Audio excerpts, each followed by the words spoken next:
Bien-aimés dans le Seigneur, salut, patriotes célestes, que Dieu nous bénisse. Nous voici encore ensemble. Moi, je suis le frère Guy Tichik Kalume. Je suis enseignant de la parole de Dieu. Nous allons parler aujourd'hui de la religion. Pourquoi nous allons parler de la religion? Parce que c'est l'un des éléments qui nous aide à nous introduire et à comprendre ce que nous sommes.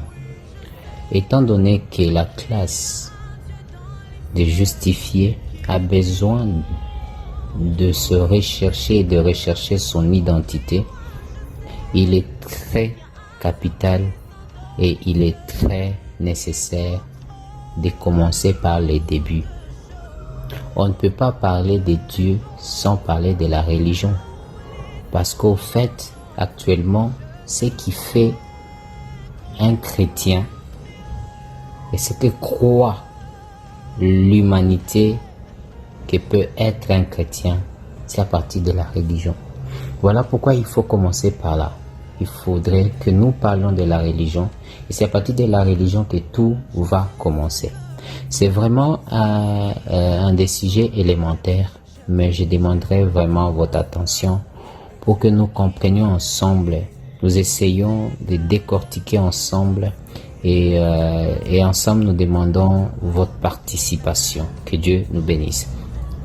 Nous allons commencer par le premier point qui est la définition du concept religion. C'est quoi la religion? Nous aurons peut-être trois sortes de définitions. Nous allons commencer par une de ces définitions qui est commune, qui vient des dictionnaires. La religion est définie comme étant l'ensemble des normes, de principes bien déterminés, de croyances et de dogmes qui définissent le rapport de l'humain et le sacré. Jusque-là, on ne parle pas d'un Dieu unique, mais on parle l'humain et le sacré. C'est-à-dire, ce qui est sacré peut être notre Dieu que nous prions, ça peut être aussi d'autres dieux. Mais souvent, c'est quand on parle de sacré, on voit les dieux.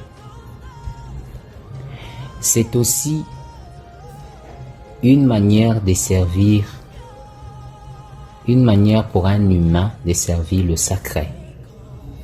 La religion est une convention des humains.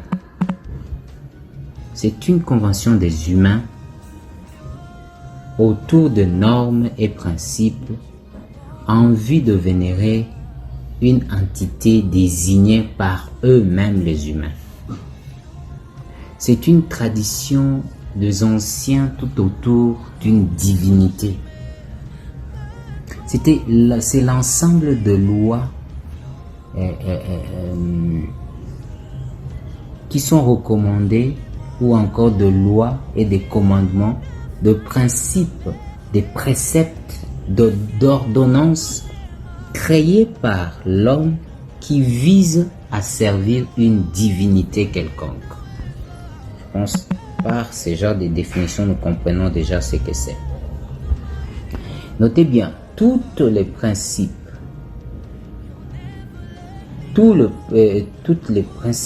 les dogmes, les ordonnances, les traditions ou encore les croyances, les normes qui visent et qui visent à mettre ensemble et qui sont mises ensemble pour vénérer une divinité, ils sont toujours liés à l'homme et à ses désirs et à ses angoisses et à ses problèmes intérieurs. Ça veut dire que l'homme, quand il a eu des problèmes, des angoisses et des désirs, l'homme pensait toujours qu'il doit y avoir une divinité qui peut intervenir à ses problèmes. Lorsque l'homme avait un problème de fertilité, il croyait qu'il devait avoir un Dieu de fertilité. Lorsque l'homme avait un problème de famine, il devait croire qu'il y avait un Dieu qui pouvait pourvoir. Voilà pourquoi vous allez voir même cette tendance dans l'ancienne alliance. Beaucoup avaient cette habitude de nommer Dieu selon une circonstance donnée qui arrivait dans leur vie.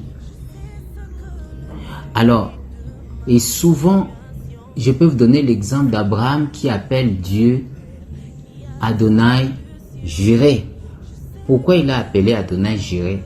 À cause de ces circonstances. Mais ce qui était différent des autres, on pouvait nommer Dieu et que c'était un seul Dieu pour les Israélites. Mais pour le païen, il y en avait des dieux différents. Mais le problème, c'est que pour les Israélites, ce n'était pas une religion. Parce qu'eux, ils ne fixaient pas les normes et les principes. Mais les païens eux-mêmes fixent les normes et les principes pour que ces dieux-là les répondent et que ces dieux soient le leur. Donc, nous pouvons dire que eux, ils ont créé leur Dieu à leur image et à leur ressemblance. Mais ce n'est pas le contexte que c'est Dieu qui les a créés à son image et à sa ressemblance. Mais plutôt l'homme a créé son Dieu à son image et à sa ressemblance. Les problèmes de l'homme, de la religion, lorsque l'homme lui-même créait ses rapports entre Dieu et lui, il ne pensait qu'à ses problèmes sociaux et ses problèmes sociaux et économiques, sanitaires ou encore sentimentaux ou même très loin. Et cela était très loin de toucher sa transformation intérieure. Si vous regardez très bien. Donc, tout ce que l'homme voulait, il voyait ses besoins sociaux et encore ses besoins économiques, ses besoins sentimentaux ou ses besoins liés à sa santé ou alimentaire. Et c'était ce besoin-là qui lui poussait à se créer des dieux. Voilà pourquoi vous allez trouver ce qu'on appelle les mythes qui ont commencé un moment, et les mythes ont commencé ce qu'on a appelé les mythologies grecques, mythologies romaines. Ce sont des mythes qui sont venus, et après les mythes sont venus des dieux, et c'est après des dieux que sont venus la religion.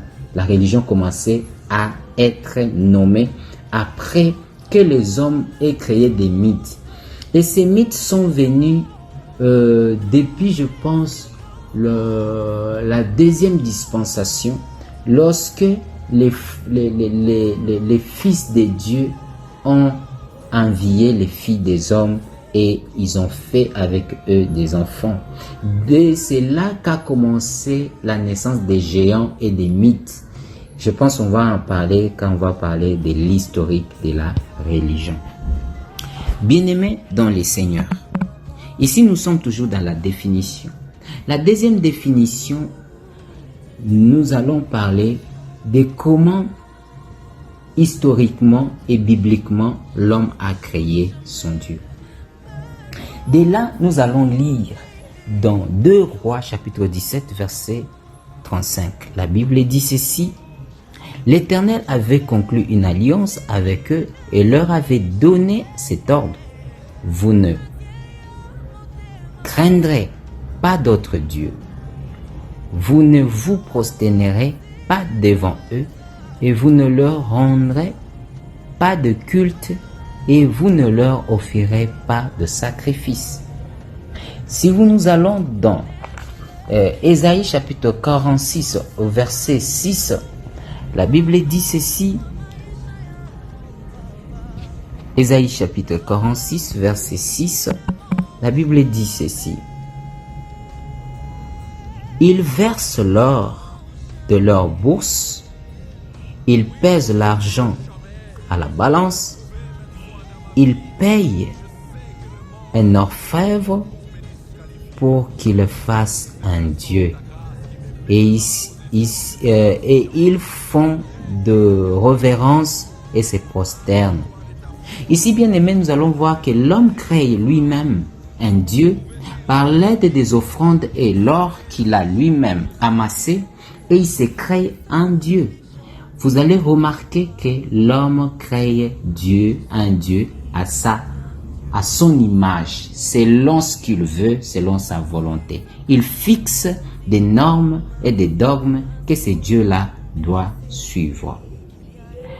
Bien-aimés dans le Seigneur, ces définitions nous montrent carrément ce que c'est une religion, qu'une religion n'est pas une relation entre l'homme et Dieu, mais plutôt c'est juste des principes que l'homme crée pour se faire un Dieu, une divinité. Mais cela ne veut pas dire que c'est notre Dieu qui crée cette religion, parce que quand c'est Dieu qui crée la relation, elle n'est pas appelée religion, mais quand c'est l'homme qui crée, alors cette relation est appelée religion.